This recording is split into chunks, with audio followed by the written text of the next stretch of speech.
Pessoal, tudo bem? Tudo certo? Começando mais um conteúdo sobre o Inter aqui no nosso Central Grenal. Se tu ainda não é inscrito, te inscreve, ativa o sininho de notificações e não perde nada sobre o Colorado. Gurizada, vamos falar ainda sobre a eliminação do Inter ontem para o Fluminense, porque o Ener Valencia foi elencado por boa parte da torcida do Inter como um dos vilões da eliminação do Colorado ontem para o Fluminense. Mas até então, críticas que vêm acontecendo bem fortes, até então são do futebol. Tudo bem, é normal. Mas agora o que não pode passar é publicações racistas. E isso está acontecendo. Está acontecendo muito forte no antigo Twitter, né, o X, muitas publicações racistas contra o jogador. Na sua conta do Instagram, muitos comentários, no caso, criticando o jogador, criticando a sua atuação. Até aí, vamos lá, né? Algo que acontece no futebol, mas racismo não. Racismo não pode passar. Isso é ridículo. Esses caras precisam ser identificados. Não sei se o Inter já tomou conhecimento, se o Inter vai tomar alguma medida contra isso. Nenhum dos dois, nem o Ener, nem o Inter se pronunciaram até o momento, mas é algo que eu acho que não pode passar e esses caras precisam pagar pelo que estão cometendo, tá? Vamos avançando então, vamos falar sobre o vestiário do Inter, porque o clima de luto tomou conta após a eliminação do Inter ontem.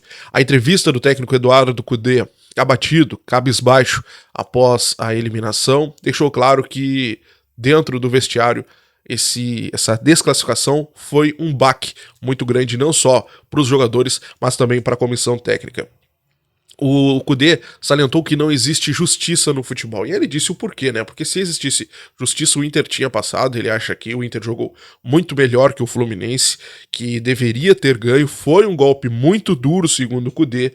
E, claro, pediu desculpas para a torcida fez sua parte, fez uma festa maravilhosa, mas o time não conseguiu corresponder à altura. Em seguida veio a entrevista do presidente Alessandro Barcelos, e foi mais ou menos no mesmo tom. Diz que está muito triste, algo que foi tão sonhado por toda a direção, mas também pelos jogadores, estava todo mundo empenhado nessa questão, conseguiram mobilizar a torcida, fazer com que a torcida acreditasse que era possível, mas agora é olhar para frente, segundo o presidente. Precisam se remobilizar, porque são 13 rodadas que vem pela frente, e são 13 rodadas decisivas, porque o Inter está numa situação complicada na tabela do Campeonato Brasileiro. O Inter está a 3 pontos do primeiro colocado dentro da zona de rebaixamento, então o Inter precisa se remobilizar o mais rápido possível. Salientou que tem o Clássico Grenal no próximo final de semana e o Inter precisa reagir. Vivem esse luto, que é absolutamente normal, uma desclassificação que era que era uma classificação, aliás, que era tão esperada, que era tão aguardada, ir para a final, viver esse momento. Então foi um baque muito grande, eles vivem esse luto, mas não tem tempo para ele permanecer. O presidente ainda salientou que o Inter não disputava uma Libertadores há 8 anos e que o Inter precisa se acostumar a viver esses momentos de disputar uma competição tão importante como a Libertadores. Abre aspas. O Inter não pode se acostumar com consolos, segundo o presidente. Fecha aspas. Precisa viver mais momentos que cheguem muito próximo da Libertadores, que é o tamanho do Internacional. É pouco. Não, porque não conseguiu o título, segundo o presidente. Mas o Barcelos acredita que esse é o caminho certo para o Inter.